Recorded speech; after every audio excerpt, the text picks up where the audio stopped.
Good afternoon. I'd like to welcome you to the October 7th special meeting for the SANDAG Audit Committee. I'd like to call the meeting to order and ask our interpreter to introduce themselves and walk through how to access our interpretation service for today's meeting. Interpreter, go ahead. Good afternoon. Announcement from an interpreter.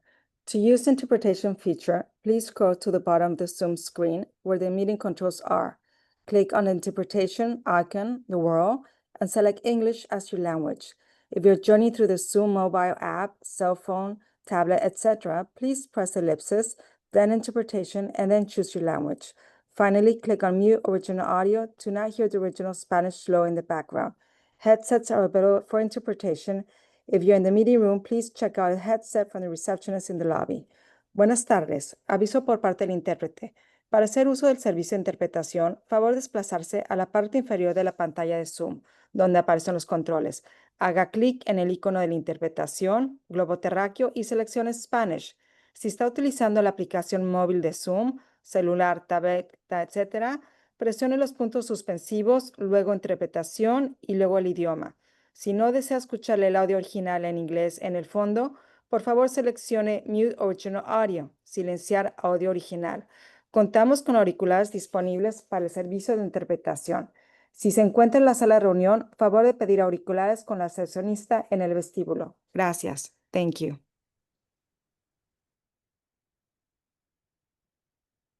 Thank you. I'd like to take a moment to acknowledge the land that we call home. The tribal nations of the San Diego region have historically faced injustices. We acknowledge the harmony that has existed between the land, nature, and its original peoples who have since endured displacement, persecution, and systemic oppression. We pay our respect to the unceded territory and homelands of the 18 tribal nations in our region, the most in any county in the United States. From our four cultural groups, the Kumeyaay de Gueño, the Lisueño, the Copeño, and the Cahuilla. This land has nourished, healed, and protected, and embraced them for many generations in a relationship of balance and harmony.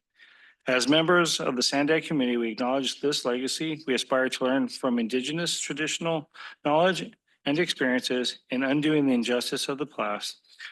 Now, please join me in stand for the Pledge of Allegiance. Ready to begin. I pledge allegiance to the flag of the United States of America and to the republic for which it stands, one nation, under God, indivisible, with liberty and justice for all.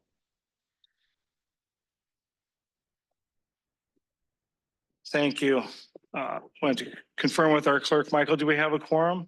We do have a quorum, Chair, with Vice Chair Malina absent. Fantastic. Do we have any non-agenda public comments? We have no non-agenda public comment, Chair. Do we have any non-agenda public or member comments? Nope, see none. For those online wishing to speak, please raise your hand at this time so we can call on you or press 9 if you're on the phone. All right, we're going to hop into it. We'll go to item 2.2, an update from the Office of the Independent Auditor. Auditor Ruby, go ahead. Thank you, Chair. Well, since we've last been together, we have certainly been working on HNTB that we're going to present to you today. We have also completed a Let's Talk Ethics lunch series, which I'll highlight in my accomplishment slide. And then we've launched our third-party hotline, so it is live and ready to go. And my comments are brief today because we've got a lot on the agenda. Thank you.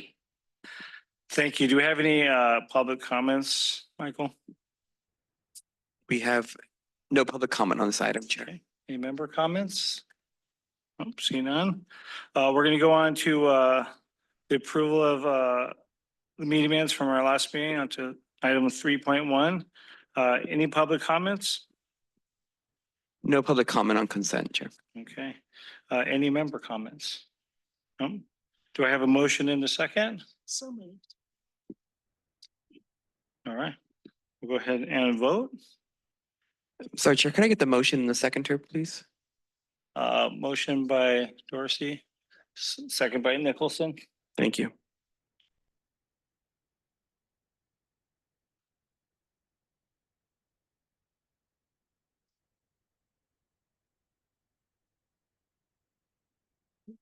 The motion passes with those members present.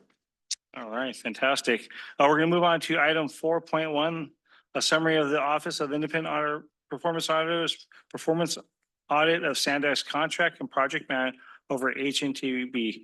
Ruby, go ahead. Thank you, Chair. I'm Courtney Ruby. I am the Independent Performance Auditor, also known as Chief Audit Executive over SANDAG.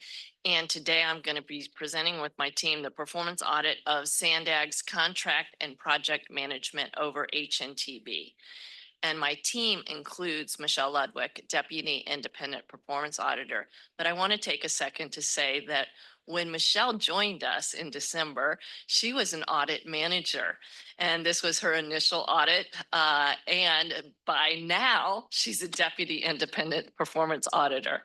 And we are so honored. She has exemplary credentials, a leader in the industry. And I just wanted to shout out for Michelle right now because in August she wasn't here and I would have told you that she was promoted in July at that time. So thank you, Michelle. All right, here we go. In addition to Michelle, we have Doug DePete, Principal Independent Auditor, and Michael Ryan, Associate Independent Auditor on this audit. This audit is a part of the Audit Committee approved annual audit plan. And you know, it's based on risk and qualitative and quantitative factors. We also know that this audit came about because when I first got here, I issued an investigation on SR 125, and that really was the initiative for this audit. The audit scope is July 1st, 2019 through June 30th, 2024. The audit's overall objective was to determine if SANDAG's oversight of the contractor HNTB was sufficient. OIPA sampled 5 active capital projects awarded to HNTB to determine whether contracts and task orders were awarded competitively, included clearly defined scopes of work, and were subject to proper contract and project management oversight, including appropriate approvals, and whether the projects were delivered on time and within budget. OIPA also assessed the effectiveness of contract and project management processes over a non-competed contract awarded to HNTB to provide oversight of another vendor's work. We faced some challenges in this audit. One of them was data integrity. And so the records retention system for contracts is composed of the contracts library, shared drives, CMS, and ERP. There's figure 6 in the report, which if you look at the report, you'll see this. You've got several systems going on from March 2020 through today, and that definitely contributes to some of the data integrity issues. Whenever we go into an audit, we have to evaluate whether systems prevent unauthorized access, manipulation, or errors. We did find several control weaknesses noted in the contracts library, including a lack of user access controls, poor audit trail, documentation, not clear version control, or partial scans or multiple scans. So these data integrity issues, it puts a burden on us as auditors to figure out what documents are final, what complete, relevant. So we did rely on CMS for the most part to be the expected system of record, but when needed, we went into the contracts library. So we did attempt to find documents. Sometimes we were successful, sometimes we weren't. We also experienced scope limitations, 2 material limitations in OIPA scope. First was out of the 5 on-call master contract solicitations we reviewed, 2 were either missing or incomplete. Now, they were provided a couple weeks ago, but that was 7 months after the initial request and the fieldwork and audit had already been completed. We also had task order solicitations for all 5 sampled projects selected in the audit were missing, and those indicate task order scope, deliverables, phases, and schedule. That'll make more sense as we go into it, but gaps like that limit our ability to confirm scope, deliverables, and schedule, communicate it to vendors, determine whether appropriate vendors were invited to bid, verify the criteria used to evaluate and pick winning vendors. So the report is set up in an introduction and background, and then 4 findings. I'll go through those in my presentation. And then we had 29 recommendations. And the great news is these recommendations were to adjust contract and project management issues that we identified, and management agrees with all 29 recommendations. They are to establish or bolster internal controls for the most part. I'll summarize 9 bullet points here to give you just a taste of what they are. Establish a mechanism to track task orders and amendments to their originating contract. Ensure on-call and task order solicitation records are complete and stored properly. Document supervisory review of independent cost estimates. Document the rationale for awarding task orders. Justify and document contract changes. Clearly define contract deliverables. Establish a process to monitor contract deliverables. Evaluate the resources needed to create a formal records management system. And then once you have that system, assign director level ownership to an agency-wide records management system. So from fiscal year 2008 to 2024, HNTB was awarded 9 on-call solicitations valued at a minimum of $135 million. From that, we selected for the audit 5 on-call contracts, and those are listed here from 2016 to 2022. Why there's a range greater than the scope is because we pick an active transaction in the scope, but we have to go back. We may have to go forward or backwards depending on our audit work. We then judgmentally selected 5 multi-phase projects that were awarded to HNTB. So you'll see across the bottom, you have the Bataguitos double track, Del Mar Bluffs, Eastbrook to Shell double track, Roadway Systems Consulting Services, and San Dieguito double track. In the background, we walk you through a process of what does it take to get from envisioning a project all the way through project management. This is exhibit 4 and 5, I believe, in the figure 4 and 5 in the report. So first you develop the project and then you determine what is the qualifications you need. You issue that out in an on-call solicitation, and then you create an on-call vendor pool. And then you evaluate their proposals, you award them the on-call contracts. After that, then task order specific work is developed, that it could be for a phase, a single phase or a multi-phase project that is solicited and that is awarded to vendors. You have change management. You may need to amend or change a task order or a contract. There may be disputes that come up that need to be resolved. And then once the contract is all executed, you have project management, and at all times you have records management and an audit trail to maintain. So we also judgmentally selected 1 standard service agreement contract for in-depth review, and that is the contract that was featured in the SR 125 investigation that I already referenced. The findings, I will go through one by one. The first finding is SANDAG lacked critical internal controls necessary to ensure on-call contract and task order processes were transparent, competitive, and compliant with internal and external requirements. These combined problems not only exposed SANDAG to legal and regulatory risk, but also increase the potential for inefficiencies, unjustified costs, and reduced vendor accountability. The issues that we identified, the 2 missings that are highlighted in red, are from those scope limitations that I've already talked about. So we had 2 of the 5 on-call master contract solicitations reviewed. We could not determine what criteria SANDAG intended because those were missing. So what did they intend to use to award task orders to on-call vendors because the documentation was missing or incomplete? And then without the final contract solicitation for sample contracts, we couldn't identify if SANDAG used the correct criteria to then award task orders to on-call vendors. We also identified on-call contracts issued without clearly documented spending limits or approvals. A lack of supervisory reviews undermined confidence in the independent cost estimates, missing task order planning and solicitation records. For 1 out of 5 or 20% projects reviewed, SANDAG did not invite all required on-call vendors to bid on the task orders. For 3 of 5 or 60% projects reviewed, SANDAG did not justify why HNTB was awarded task orders. SANDAG did not document future phases of work and new task orders as required. There was poor review and coordination during task order preparation. There was an unnecessary use of sole source and missing documentation to show if task orders were competitively bid or sole sourced. A contract amendment was not approved by HNTB.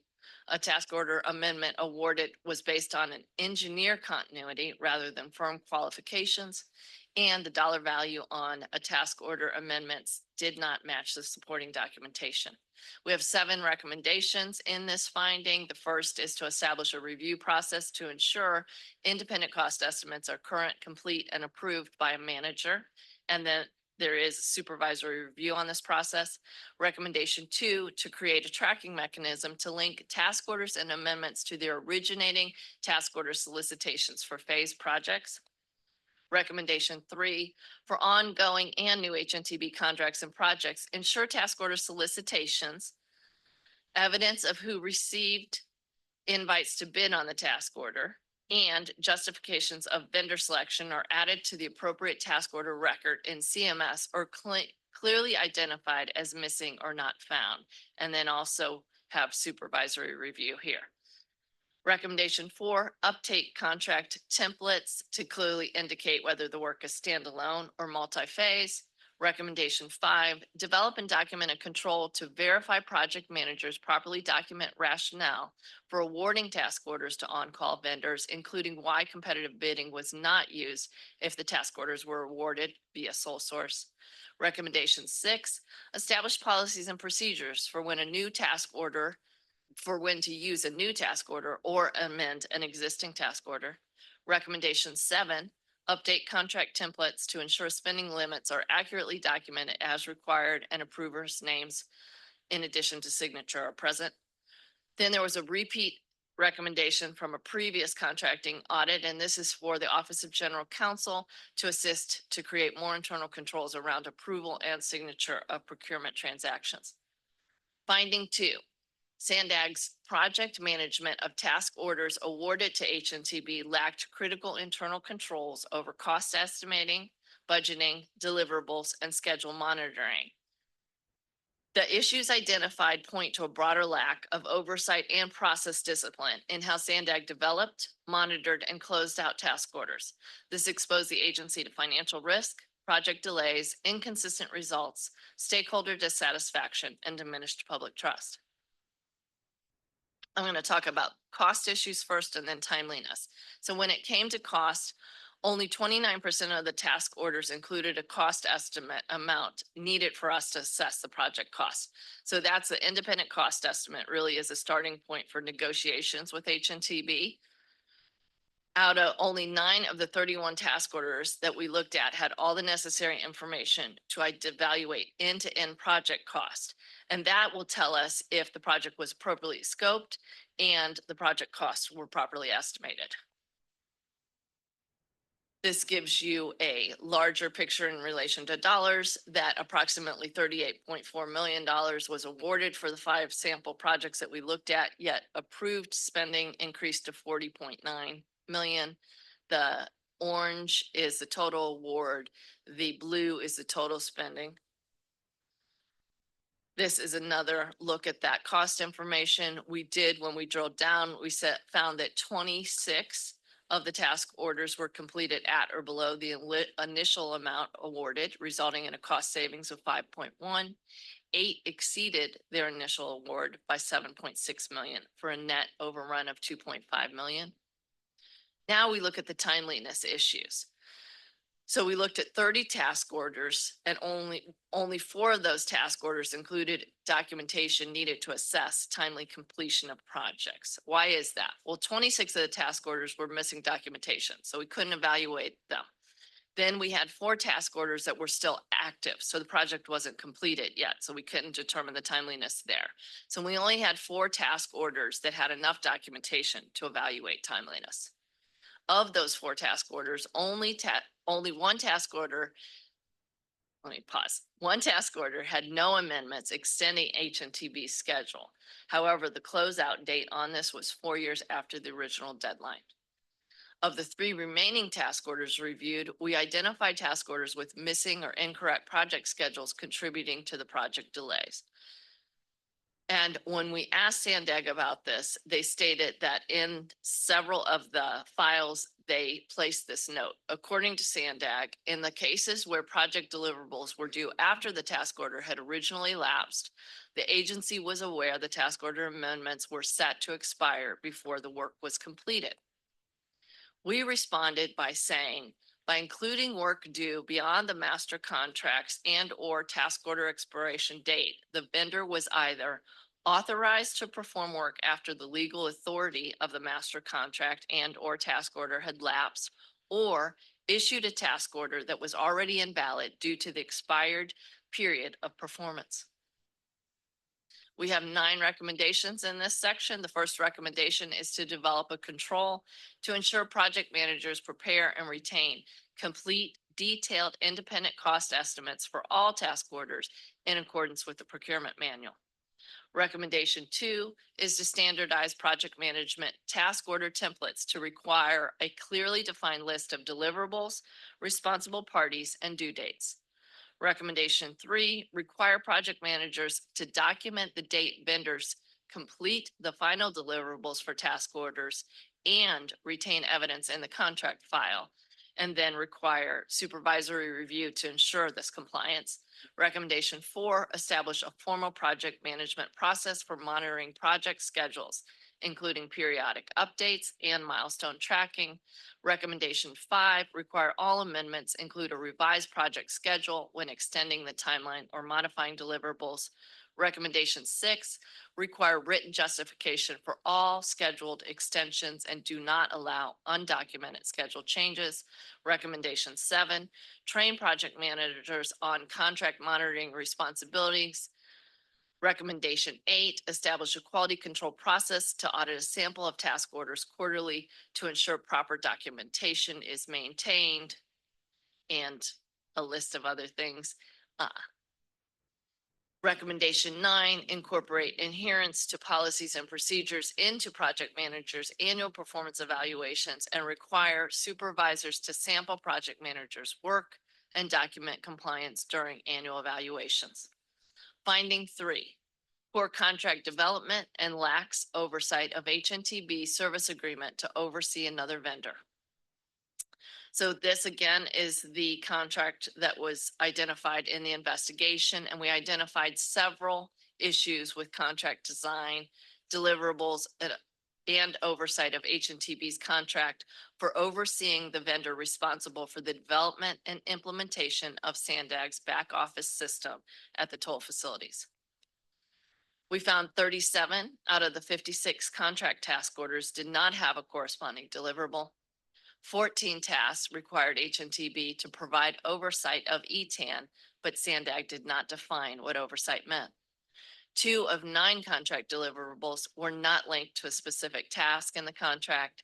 8 out of 9 contract deliverables had no due date or time requirement, and contract cost increases totaling over $2.4 million were approved without documented deliverables or clear justification. And this contract value was $3.5 million in total. We had 4 recommendations. First, update SANDAG's project management contract template to require all tasks have corresponding deliverables that are clearly defined, measurable, time-bound, and ensure all deliverables are linked to specific contract tasks and include acceptance criteria. Recommendation 2, update procurement guidance to require that roles and responsibilities in multi-vendor projects are clearly defined.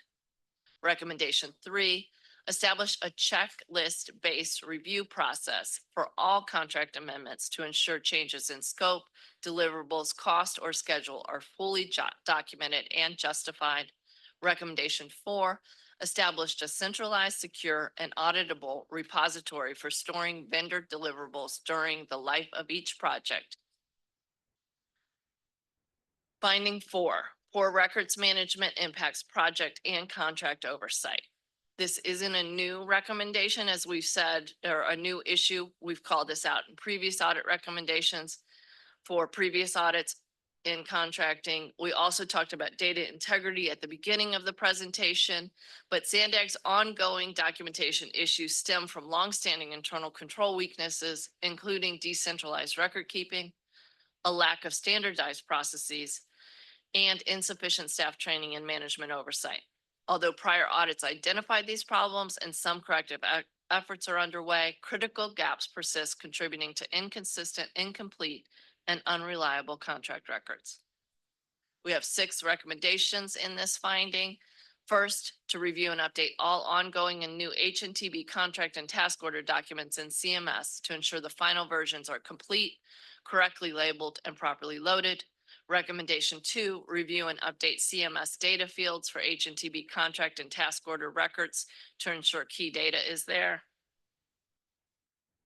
Recommendation 3, create and apply a consistent methodology for assigning competition types to contracts, task orders, and amendments. Recommendation 4, establish and enforce a standard naming convention. Recommendation 5, evaluate the allocation of necessary resources, including budget, time, and tools to improve documentation efforts through the creation of a formal records management system. Recommendation 6, assign director level ownership to ensure accountability of the records management system. We had repeat recommendations in this section to develop a formal quality assurance process to ensure final versions of documents are timely, accurate, properly stored, and implement a training program to build employee understanding and skills related to documentation standards and requirements. And with that, I will turn it over to, I believe, back to the chair and then to the new Director of Internal Controls. Thanks, Courtney. Obviously, I think everybody here feels like that was a lot of information and it was delivered well. But then we're going to turn time over to Ms. Shanae for the management response.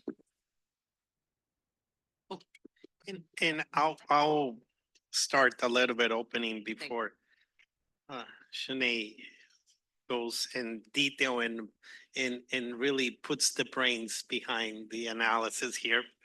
So I wanna, for the agency as a whole, I always want to thank OIPA and Courtney and their team for the audits. They always help us on getting better and really gives us time to retrospect and think about big picture, what we need to do.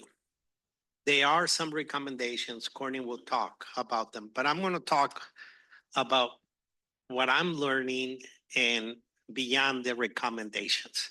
Because if we apply the recommendations only, we're going to continue seeing things. We have to identify the root causes, right? Identify why are we here and what are deep inside or zooming to the 200, 150,000 feet or whatever level. So this is going to sound a little bit, you know, cocky on my part, but did I learn anything new? No. Did I get more details of how to get better? Yes, for sure. And that's really, I appreciate, because every time we get more details and it helps us understand all the things that we need to do. We're learning, you know, that we need to really focus in a lot of administrative efforts and project management efforts. And Shanae will go into in detail of what we are learning, and she will identify some key pillars, right? And there are being mentioned as central, the key pillars, they're coming out on a lot of other audits. Central repository and documents, for sure. And we need to assign at a management level where we can beef that up. Updating policies and procedures.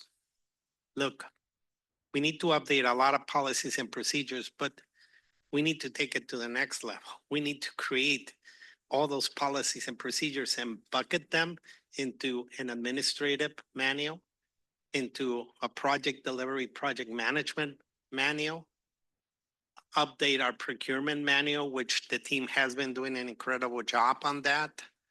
And we probably are gonna have to also look at a finance or in that token manual as well as a manual for planning. We lack all those central repository of where we have all those documents. We have a lot of standard operating procedures, policies, this and that, but they're all scattered. So if somebody wants to build the budget for SANDAG, they have to figure it out because it's not a single place where the steps are located. So we need to work on that. And so I'll stop. But what I want to say is, if we're going to really, from a contract perspective, and this was very focused on an A&E firm, we need to do all the things that are put in there as the recommendations, but we need to take it to the next level. We need to clearly understand how we're going to control the cost, schedule, and scope, which are pillars in project management. And what I noticed since I came in this agency, one of the things that were happening in the recent past was go, go, go, go. So it was going fast, fast, fast, fast. And what we need to do is retrospect and bring the project delivery back to the traditional buckets. You first do a project report, an environmental document, you're budgeting for that, and you're doing your procurement for that only. That puts that control, that boundary, that manage that. You go to the design phase, you do the same for the right-of-way phase, and you also do the same for the construction phase. Here, we were working in parallel. That was commingling. Courtney mentioned continuation of an engineer, right? It's been a big problem about the engineer of record and continuing a contract and making it sole source. We worked a little bit on controlling that, but it's, again, taking it back to the basics. Back to the basics, how you deliver projects.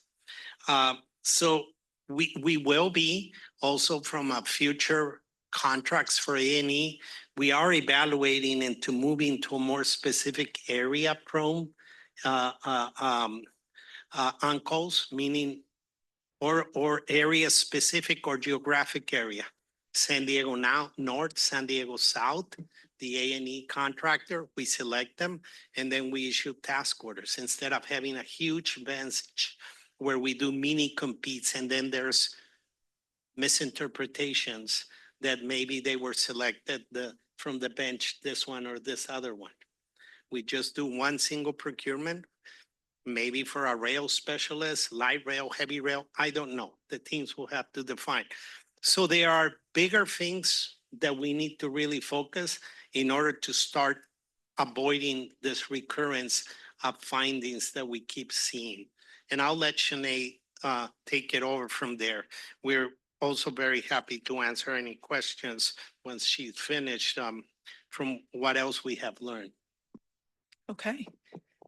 So I'd like to take this time to give our management response, and as part of the management response, because this is a new position, I'm approaching month 3. This is the first presentation to this committee and this body. I'd like to kind of explain to the committee and the public what my role is. I also want to give a summary of an organizational assessment that I've completed since I've gotten here. That has resulted in some areas of focus that Mario was mentioning.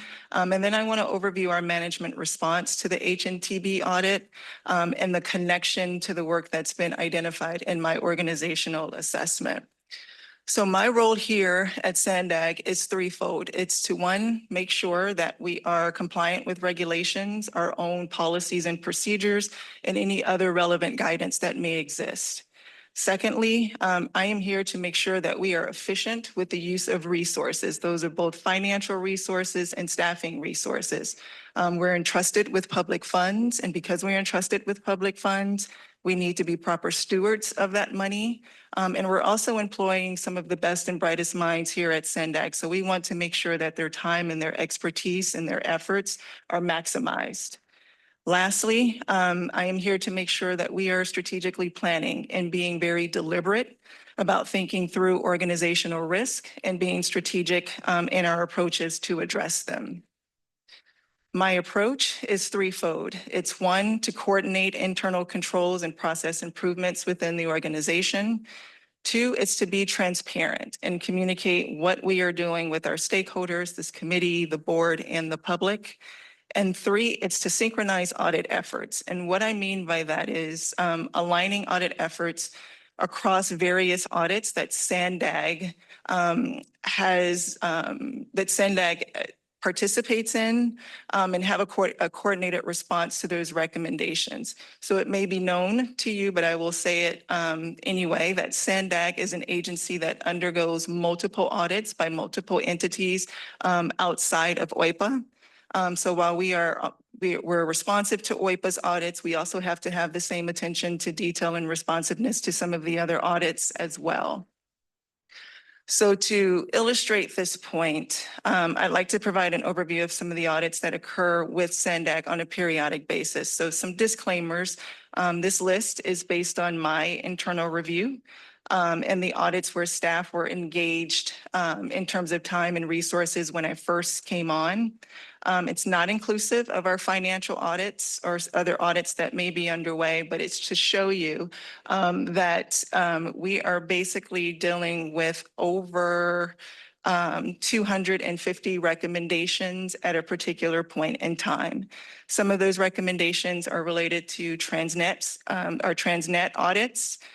We have 92 recommendations there. We're at least 60% completed with those, and that number may be higher as we have some recommendations that are in the queue for consideration for implementation. We have Transportation Development Act audits. As you can see, there are 9 recommendations there. Those are new as of June 2025.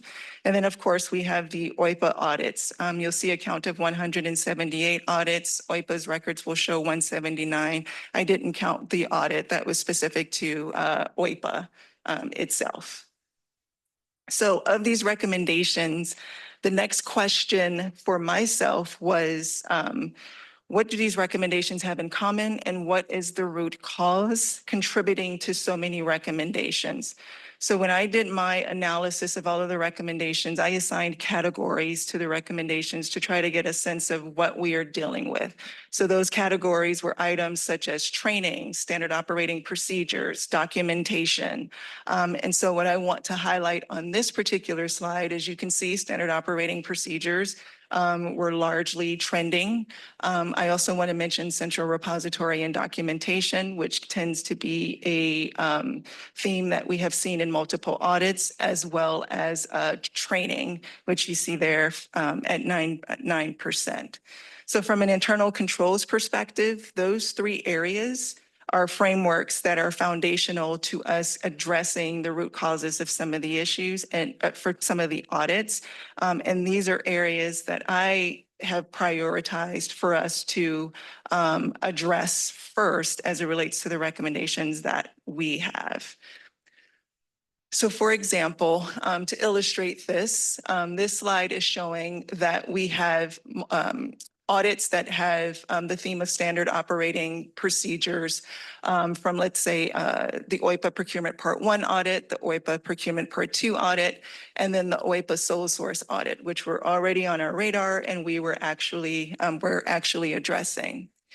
Then the new HNTB audit also has standard operating procedures as part of its recommendations. So as you can see there, these are additional standard operating procedures and recommendations that we need to deal with holistically. Let's see. So I want to go into our management response. But prior to the management response, I do want to provide a little bit of context in regards to the findings themselves. And I want to start with the scope. So I want to note that the scope period for this HNTB audit was also covered in previous audits. So for example, the HNTB audit scope was from July 2019 through June 2024. Our previous procurement part 1 audit, that scope was from July 2017 through June 2021. So there's some overlap there. For procurements part 2, for the sole source audit, that scope period was from July 2022 through June 2024. So when you see language in the report, such as, there's ongoing documentation issues or there's a persistence of documentation issues, I just want to provide some leveling in terms of this particular audit was during the scope of some of the other audits that we have already encountered. So most of these issues have already been identified and we have started to address them. The other piece of context that I want to give is in regards to the document repository that was reviewed. So for this report, WIPA did elect to review documents that were housed in the contracts management system, which is CMS. And then as the auditors, it's their discretion to establish what repository they're going to look at as it relates to the scope of their review. But we do want to provide some context as it relates to when we see findings such as missing documents. Missing in this report does not always mean that they did not exist. Missing also means that the documents could have been housed either physically, they could have been physical copies, and/or they could have been housed in the SharePoint site. And given the time period of some of these recommendations, it's highly likely that those documents were housed elsewhere. So with that, our management response with the recommendations, we agreed with WIPA's recommendations, all 26. Even with the context, we acknowledge that there are some improvements that need to be made. So for the standard operating procedures, basically WIPA has summarized the recommendations. I won't go through that in detail again, but we have committed to reviewing current procedures related to ICE forms being updated and uploaded into the CMS system. We're also going to look at existing policies and procedures at large to make sure that we're covering some of these areas. As Mario mentioned, we have some project management improvements that we're looking entity-wide. And I also want to note for some of these standard operating procedures, 2 of the recommendations related to this audit have already been implemented. As it relates to the recommendations regarding central repository and documentation, we have committed to making sure that we refine the procurement's document repository, which we are working on, especially as it relates to some of the previous audits. For the HNTB items specifically, we will look at those projects that are ongoing and new and make sure that the information in CMS reflects the information that we have established as necessary per our new standard operating procedures and/or the guidance that WIPA has provided. For training the project managers on contract monitoring responsibilities, again, that's going to be part of a larger project management guidance and effort that we are undergoing here at the organization. For the records management system agency-wide, we acknowledge the benefits of having a records management system agency-wide. So we will evaluate options for best incorporating that into our operations. For quality control, this recommendation is specific to the Director of Internal Controls, doing periodic checks to make sure that staff are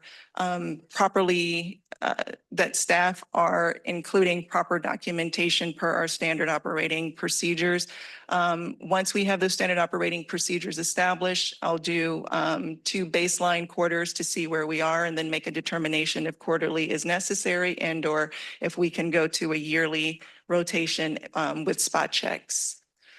Lastly, for performance metrics regarding our project managers, management, we are developing that comprehensive project management guidance.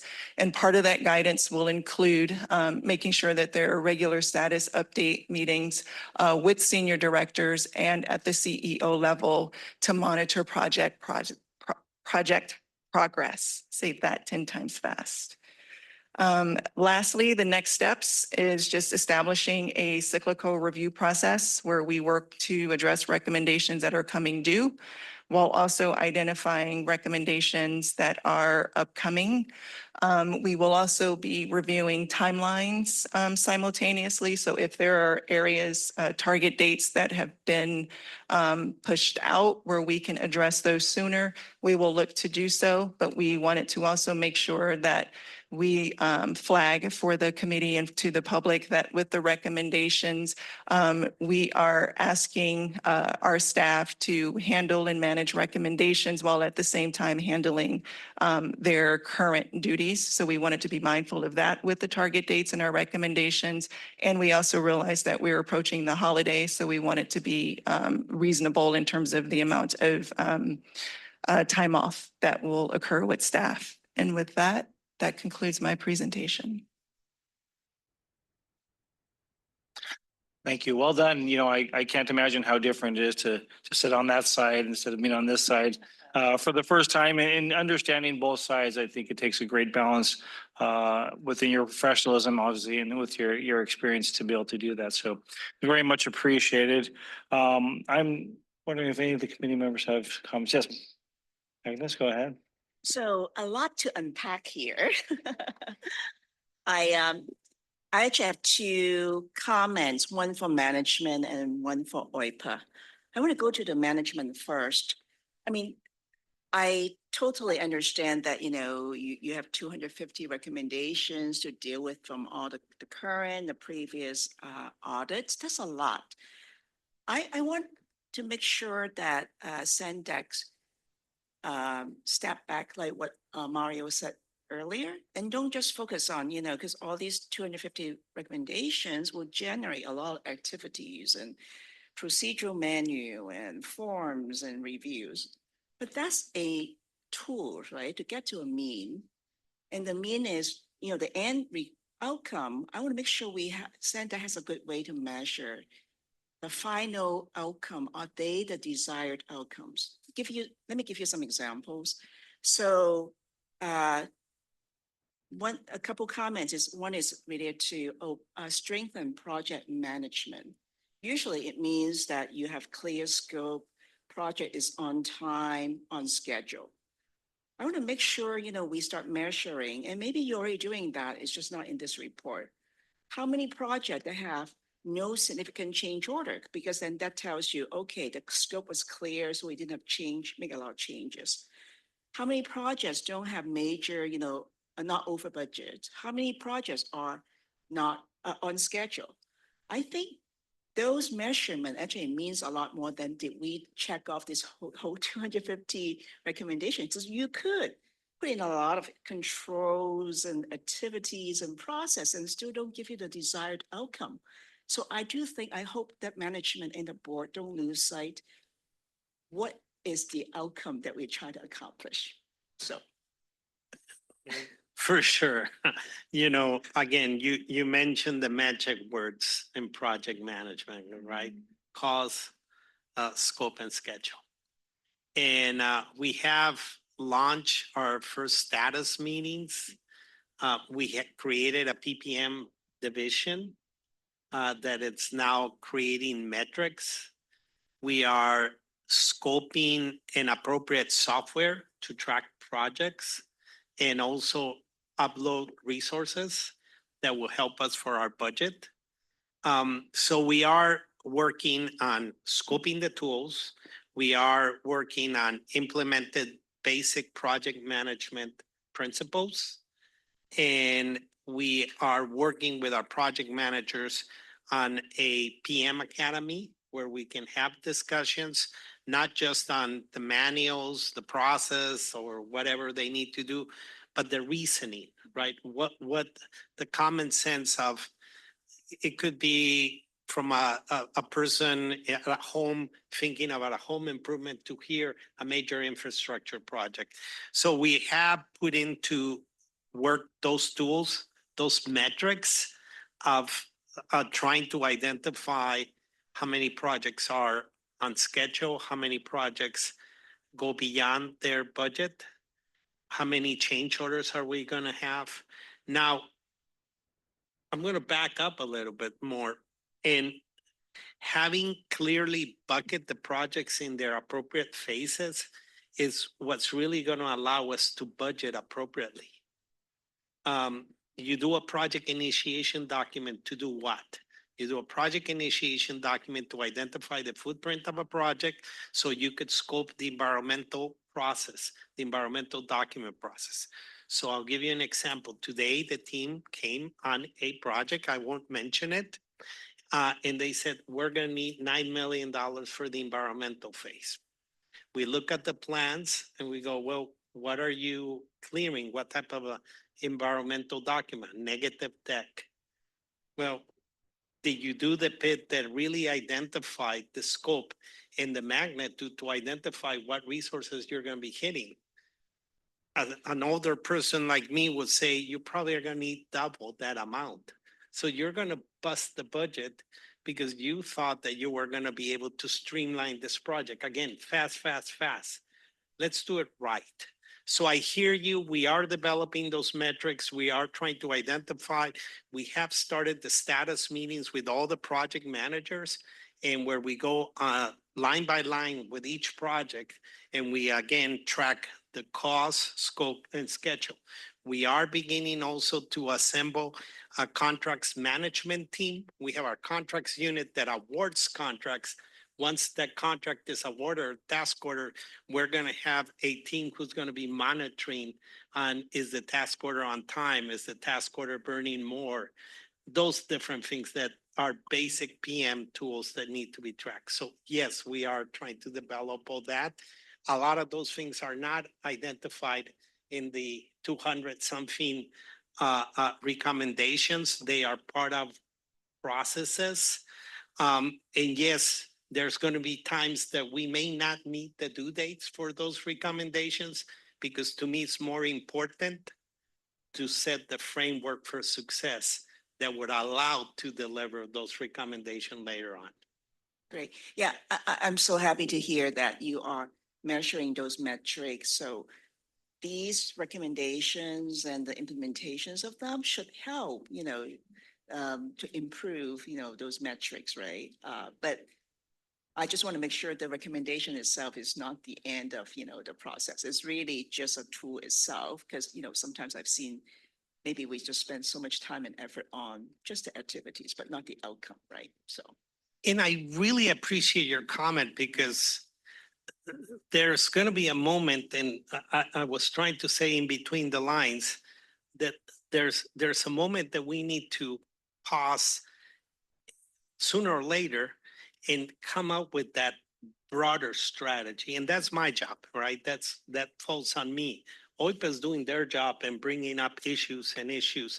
But there is a moment that we're, like we discussed, we're going to need to prioritize on the broader solution versus the Band-Aids, for sure. Okay, thank you. And now my questions for OIPA. Thanks for the very detailed presentation. Initially, because I've heard that because of the missing information or the data integrity issue, OIPA was not able to necessarily to determine, are these things done appropriately or not, right? From maybe contracting or project management. But looking at your details, actually, I don't think that's totally true, because you were able to identify, for example, talking about budget delay, the sample you picked clearly showed there were budget delay. Same as cost overrun, the sample you picked clearly showed that there were cost overrun. So I wonder if you still need to modify your, conclusion and say, well, you couldn't really figure out if these things were done properly or not, because you did find some issues, right? it might not be totally representative of everything, but clearly there were some, issues there, so. I can definitely speak to that. Thank you for the question. So in the first scope limitation, as far as the solicitation, that was, we couldn't tie back to what was in those solicitation documents. When we talk about the task order, having that be defined in the solicitation, and we say that that was completely missing. So Michelle and the team then went and looked at every task order. So we kind of, traced it backwards.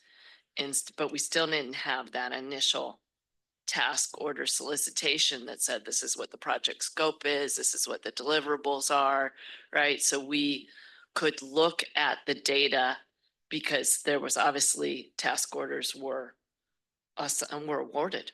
So we could look at it from that standpoint, but we couldn't look at it from the originating documentation. And I'm gonna hand it over to Michelle, see if there's anything she wants to add.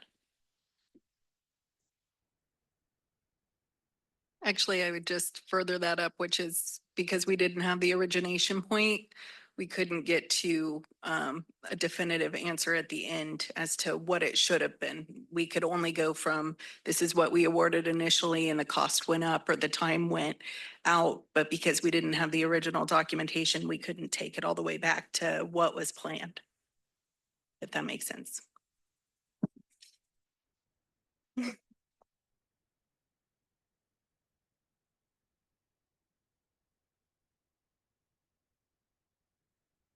Your microphone, please.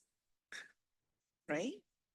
And we're not noting scope limitations in finding two around the project management piece. I mean, with the project management, we identified the estimating to be an issue, budget to be an issue, deliverables. We have notice to proceed dates that are occurring after, what I'm going to say it backwards now.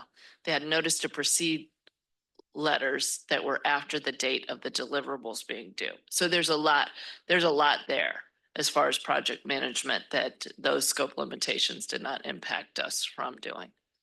Got it. So the scope limitation really is about the contracting and the task order solicitation. The solicitations. Got it. Yeah, Okay. and yeah. Can I just take one moment?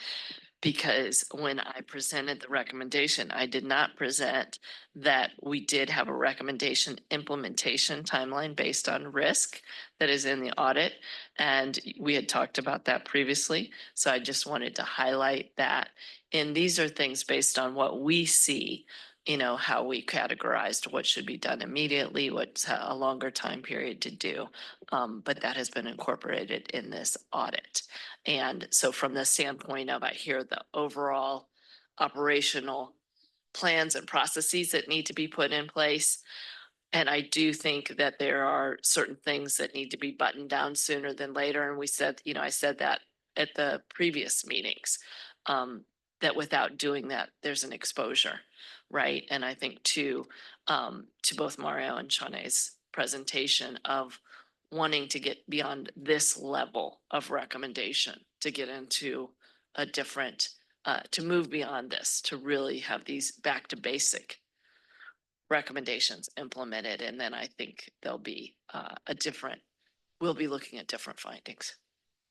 I do remember reading somewhere in your report that you will assign the risk level. It's just not in the presentation yet, right?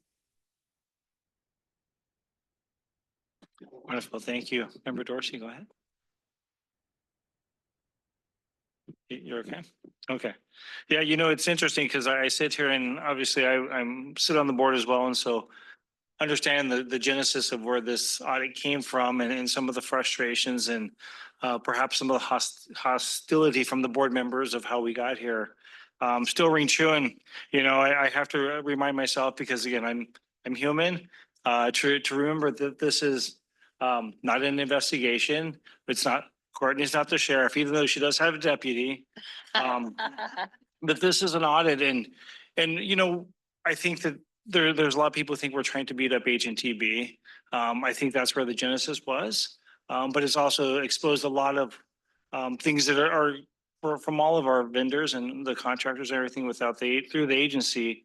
It's hard to take it because I feel with such a large agency and so many talented people, how did we get here? But I also have to remind myself, sometimes you can't go forward by looking backwards. And I think at this point, we look at the forward point. Obviously, having a director of internal controls is a huge step in the right direction for this agency to right the wrongs of the past. And like I said, it's not investigation.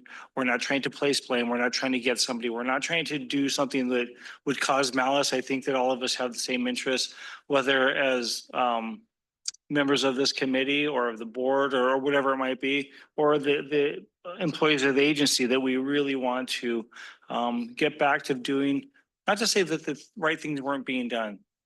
I think making sure that we are doing above and beyond the right things, and we're doing it all being transparent at the same time, and making sure the public knows that there really has been a lot of change. I can tell you as a member of the board that there has been a little change, a lot more feeling. Walking in on Friday mornings sure feels a lot different than it used to. It used to feel like you had to dress in your gladiator outfit and come in and see what was going to happen.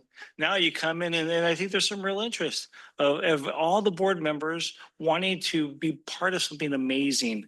And I think this is just another extension of where we're heading in the right direction.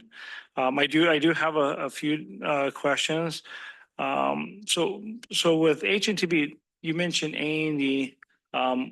What type of what does that involve, or what they provide to the agency? A&E is architecture and engineering. HNTB is a major engineering firm from, I would say, A to B type of services. They provide from planning perspective all the way to construction support. And in between, it could be civil infrastructure, it could be IT infrastructure as well. And the civil can be roadway, it can be rail, active transportation. So they're a very large company that it's well renowned worldwide, providing very good service worldwide. That's their reputation. So that's the scope of this company. A&E is architecture and engineering, and they could go from a planning study all the way to delivering a project and anything in between. Thank you. Yeah, I always wonder at some point, the history of the company, because it feels like we've done a lot of business with them, a lot of dollar amount, and trying to understand what type of company, again, in my guess being a little bit naive, I'm not sure how big this company is and what they really do. I think that I always think people are local. We just, like a contractor, they just do local projects, but it sounds like they're pretty significant. I feel like I'm a little disappointed because I think there's some points where the finger was pointed at the agency that perhaps they should ask a little bit more questions like, hey, what do you really want us to be doing? Not just like, well, you told us to do something. We'll stand here and wait till, we get specific directions. I won't kind of believe or anything. I just kind of move on. The one thing that I've realized is that we saw a lot of target dates. When first time I went through the presentation, I saw target dates. I was like, really? Like, are we there yet? Are we there yet? But I also realized that staff's not waiting to the target dates to do stuff or get things done or to move the needle. I know that huge progress is going on. I think that those who are involved, the project managers all the way down, are very much more cognizant of what they should be doing a little bit better, maybe in some instances a lot better. And I think that for me, understanding that the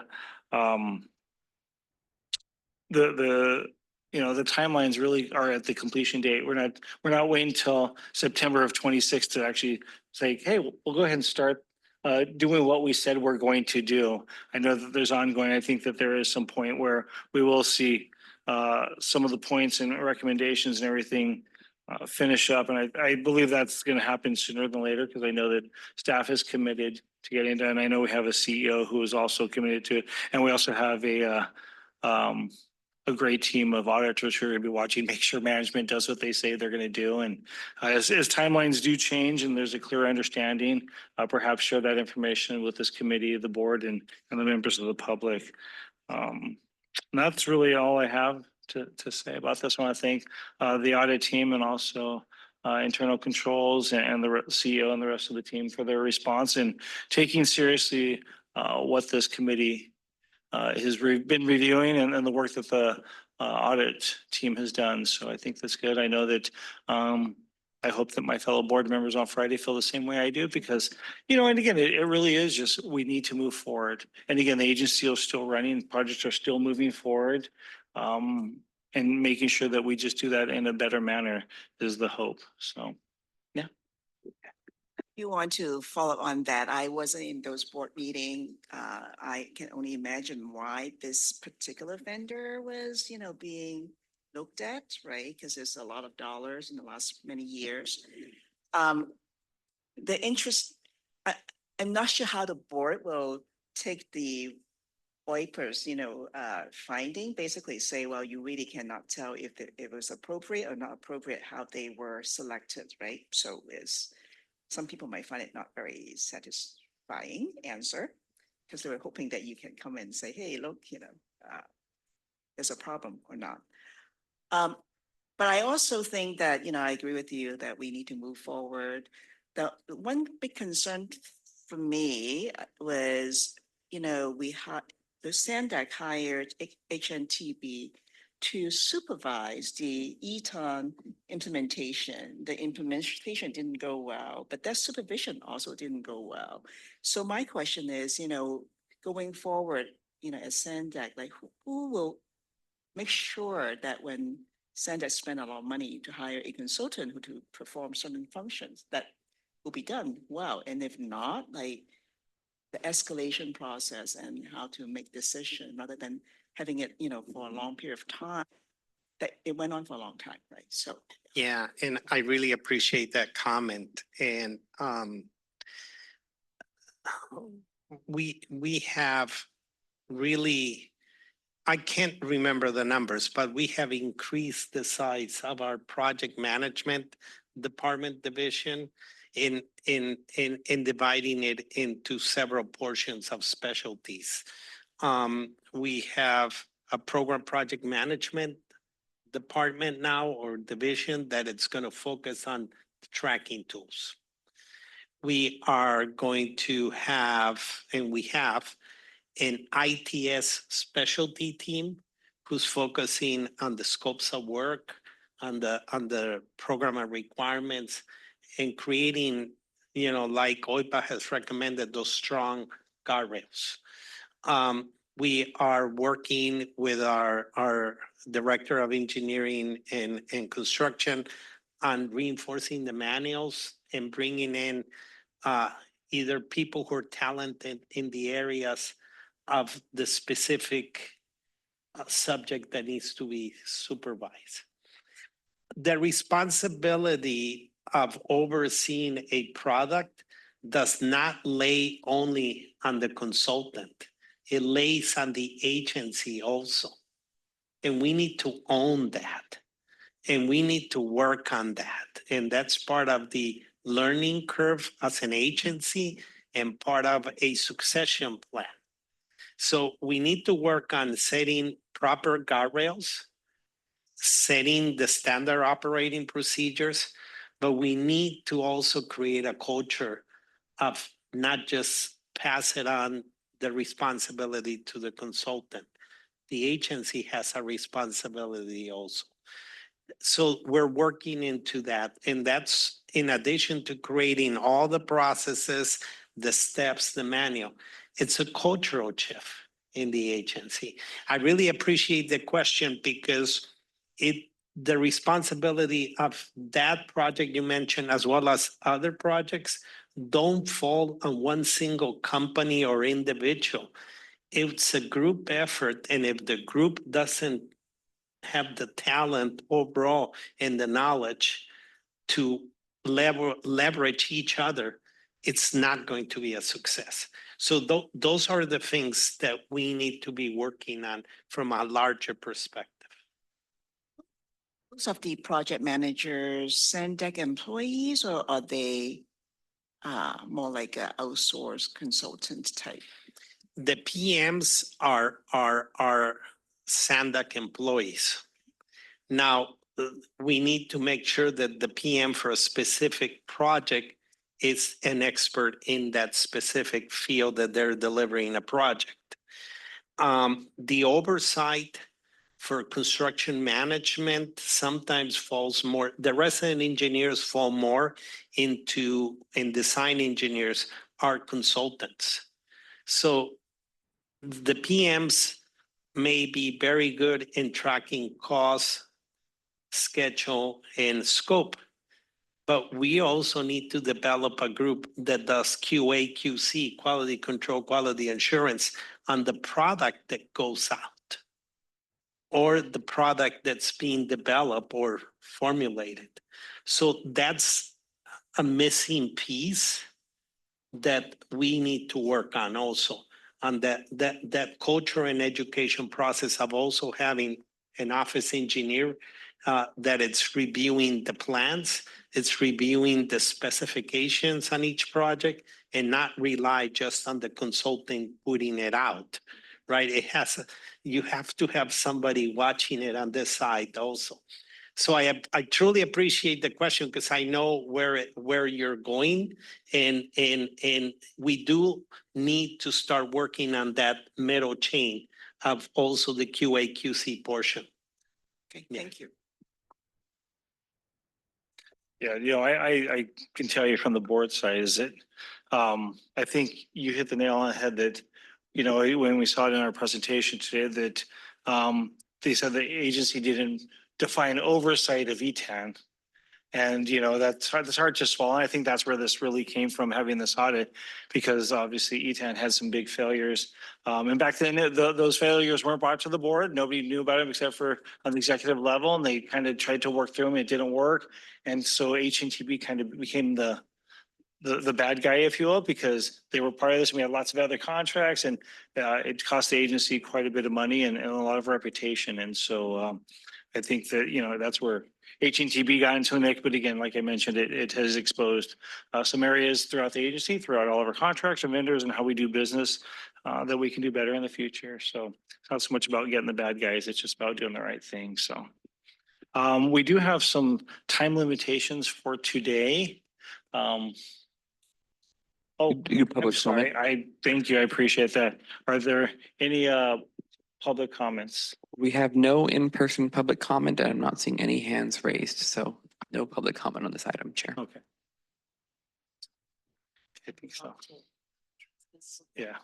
Yeah, I think that we'd like to entertain a motion to move item 4.2 to our November meeting. Do I have a motion in a second? That would be the board policy 39 review.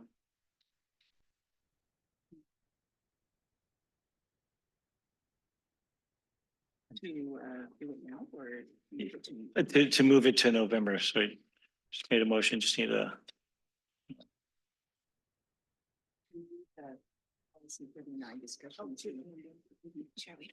Oh, we don't need a motion? Okay, we don't need a formal thing, so we'll just go ahead and defer item 4.2 to our future meeting. Sure, glad we have counsel here. All right, and then we are going to move to item 4.3. Yeah, 4.3. And I think we just turn time over to Ms. Ruby.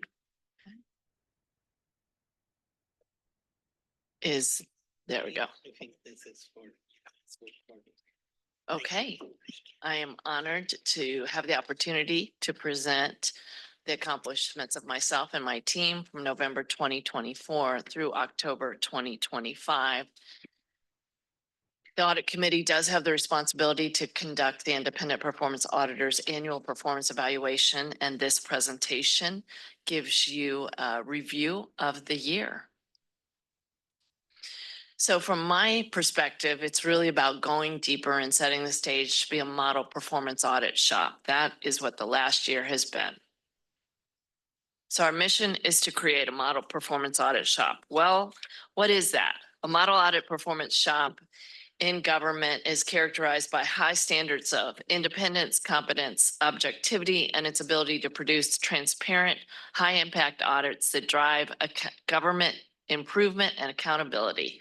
The key characteristics are things such as organizational independence, high ethical standards, professional staff, robust methodology, risk-based planning, actionable recommendations, effective communication, adds value, follow-up and monitoring, quality control, peer review, and continuous improvement.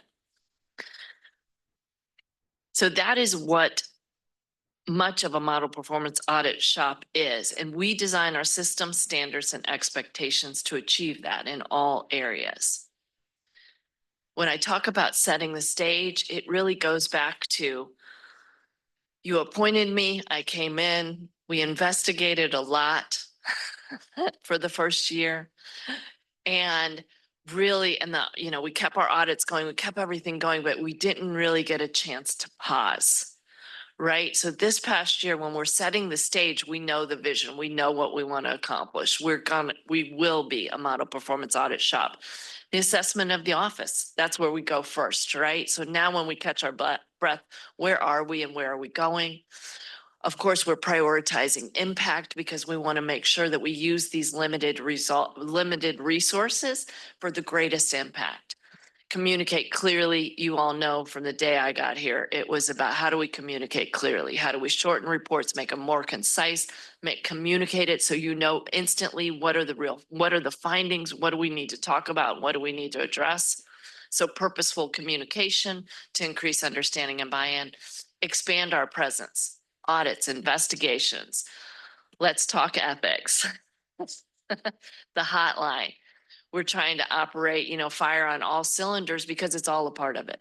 You have audits, investigations, and then you have this preventive detective whistleblower promotion that we do. And then increasing our capacity, attracting and retaining a highly qualified team of audit professionals. I'm so deeply honored that we attracted 2 outstanding seniors to join our already highly qualified and competent team, and then to have Michelle join the team in December as a manager. She was always deputy material, and I'm so glad that she showed up right on time. So that just worked out great. This is an org chart. I'll let you look at that at a different, when you have time. We do have 3 vacancies. We have 2 associate auditor positions as well as an audit manager. Now, what I'm being evaluated on. In March of 2025, I brought forth the revisions to the audit plan, and we talked about goals, and you all made some revisions, and you'll see that in the end. We added a 5th goal, but the first goal, policy, process improvement, and system controls, was conduct performance audits focused on high-risk areas where improvements will create needed organizational change and address systemic issues impacting operations. That has been our intention. And as you saw in this year's audit plan, right, we put a finer tip on that, a finer point on that. We really called out in the transmittal or the message at the beginning. I'm talking about, that our risks, significant risks, are still contract management, hiring and promotion practices, budget management, agency internal controls. And then you saw in the audit work plan how we took that to a very defined work plan in the end, right? But risk focused, on the most significant risks to the area, but then also making it easily accessible and achievable. Goal 2, the detection and deterrence of fraud, waste, and abuse to perform timely investigations in fraud, waste, and abuse and gross management to prioritize our resources based upon potential impact to the organization, public, and stakeholders. So for goal 1 and goal 2, you see a check. That means that the goal was met, or the measure when we get into performance measures, and an X means that it wasn't. Goal 3, enhancement of the whistleblower program. I've just shared with you, we've gone live. We now have a third-party whistleblower hotline program administrator so that we can increase our integrity and have people feel confident in reporting to us.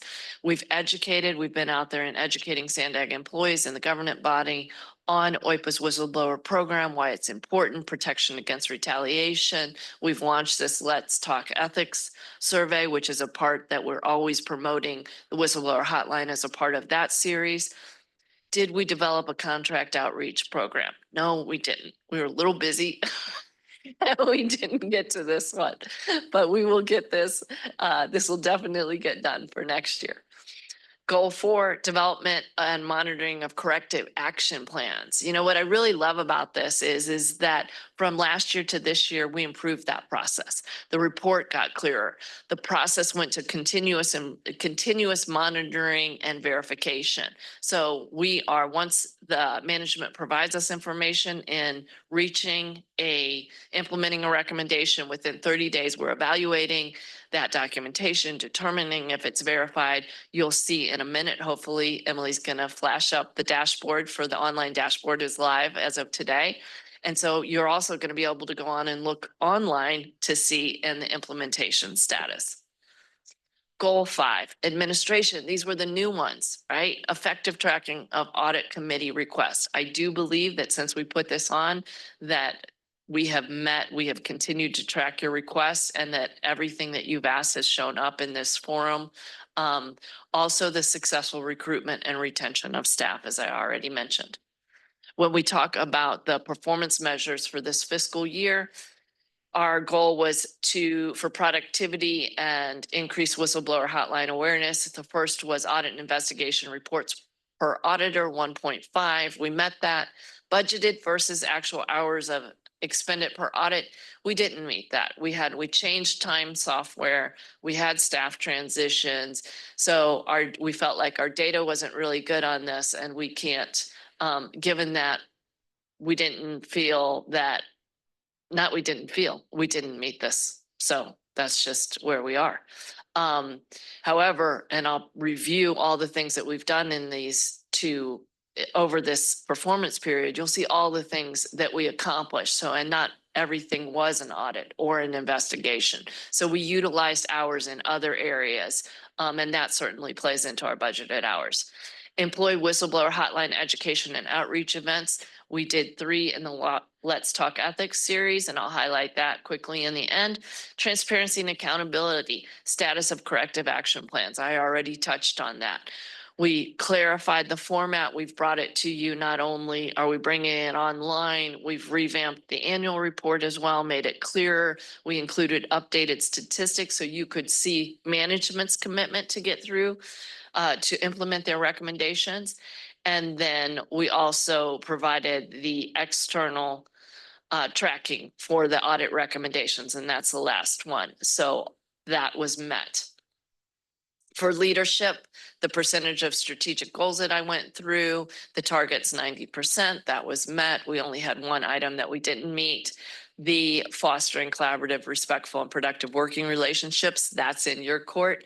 When the 360 type survey goes out, you'll be able to fill that one in. Staff development, we had our team met their 40 hours of continuing professional education. In addition, we went to the Association of Local Government Auditors this year, and everybody got extra specialized training in addition to going to whistleblower sessions and different sessions that were offered there to expand their knowledge base. So quickly, in 3 minutes, I'm going to rattle off all the things that we've accomplished in this performance period. We issued a performance audit of SANDAG's contract and project management over HNTB. We issued a performance audit of SANDAG's sole source procurement process. We responded to the San Diego grand jury report. We produced the first inaugural ethical climate survey. So now the organization knows how they are rated about the ethical climate, and that's a baseline. And I think that the board really utilized that information to make a difference in the organization as well as leadership. The SR 125 companion investigation and the BOS implementation whistleblower investigation were issued in October of last year, right at the end of my previous performance evaluation. But still, there was required a lot of administrative work this year to finalize the administrative files. We completed the annual recommendation follow-up. So that's the corrective action plans. And then, like I stated, we implemented the continuous recommendation follow-up process. And that was also in collaboration with management, because management also said, we need to space this out. You can't just come and look at all the recommendations at once. So that was a collaboration and partnership to make the process better. The annual investigations report, the proposed annual plan, and annual risk assessment. We made improvements on that, as I've stated already. The online dashboard you'll see in a minute. We did 2 Let's Talk Ethics quarterly lunch series. We initiated the administration of the bike program, EAP early action plan audit. We initiated the independent assessment of the finance department. That's a contracted audit to be published in December 2025. And we had the departmental internal control training series ready to go. And then we talked with management, and management, with Shanae being here, wanted to take on that, and we gladly handed that over. We initiated 4 RFPs during this process that are not on here: legal services, the independent financial assessment, the whistleblower hotline, and audit work paper system. So that's all another thing going on behind the scenes. In fiscal year 26, this time period, we have completed the first quarter Let's Talk Ethics series, a comprehensive update of audit policies and procedures. We've adopted new whistleblower hotline policies and procedures. We've launched the Ethico third-party whistleblower hotline reporting. We've initiated the performance audit of inventory management, major and minor assets, and the preparation of peer review that's occurring in November 2025. Whew, this just gives you a spotlight. That just gives you a little bit more information. The audit committee has shown interest in wanting to know more about our Let's Talk Ethics series. So this tells you, we just had a very successful one where we hosted the investigators from San Diego's city auditor's office, and they did an investigation on gifts of travel, entertainment, and home services received by city employees. And we expanded that out and offered it to our peer agencies for continuing professional education. So we also offered CPE hours for that. And Emily did an amazing job to get all those certificates out. And with that, that is my last performance period in review. That your first peer review? This will be our first peer first. review in November. Wow. Not the first peer review for OIPA. This will be the first peer review under me, but not the first peer review for OIPA. That's All a right. lot. And if there aren't any questions, it would be really great if we give Emily a second Absolutely. to put up the dashboard. I will quickly share.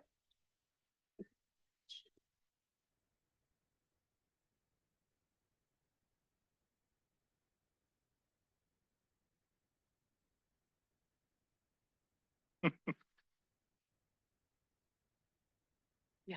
It'll be full. Oh. Thank you so much for your time and information. Appreciate that.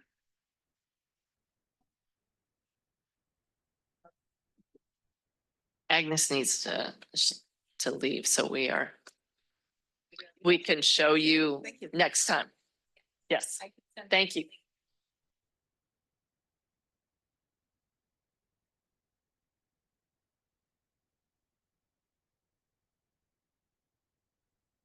So I don't know if you all spent a lot of time on our prior homepage, but this is sandag.org/OIPA. This will be where you land. We took out all the text with the help of the web team and our public affairs team, and we totally redid the landing page so that it is very clear and very easy to see where you want to go. We have a section that explains about OIPA. It has Courtney's bio. You can go directly to the whistleblower hotline now. This takes you to our prior reports and press releases. And this is our brand new link that goes to our audit recommendation dashboard. It is live. Anyone can look at it. You can filter by the date of the audit, the name of the audit, what department is responsible for the recommendations. And this is updated as of just before our last audit. So this does not have the recommendations that were just issued. There are 26 additional recommendations as part of HNTB. Those will be updated shortly. And we try to work with management to have this updated in real time. Once they give us recommendation implementation updates and Michelle and her team have verified them, we will go in and work with our excellent data science team who helped develop this in Power BI and get it posted to the open data portal. And so at least quarterly, this will be updated in conjunction with our verbal updates to the audit committee. But what we really wanted to do is make it easier for the public, the board, and even Sandag's management to go in and say, you know, I work in accounting and finance, and I want to know how many audit recommendations do we need to look at? And as you can see, for these audits, all of them have been implemented, so they're doing a great job. If you want more granular information, this will have by status. This is the total. These are all OIPA audits. They don't include things like Transnet or TDA. But then you can go down and look up, you know, if you want to see what audit recommendations relating to human resources are there. It'll tell you what the audit is, what the recommendation is, and then the due date and the status if it has been implemented or is still pending or partly implemented. We did make an update from the last time we showed this to you based on some feedback we received. So now the department filter is a little more streamlined, and whether or not it's assigned to one department or two, it'll still show up in your search. So that's live as of now.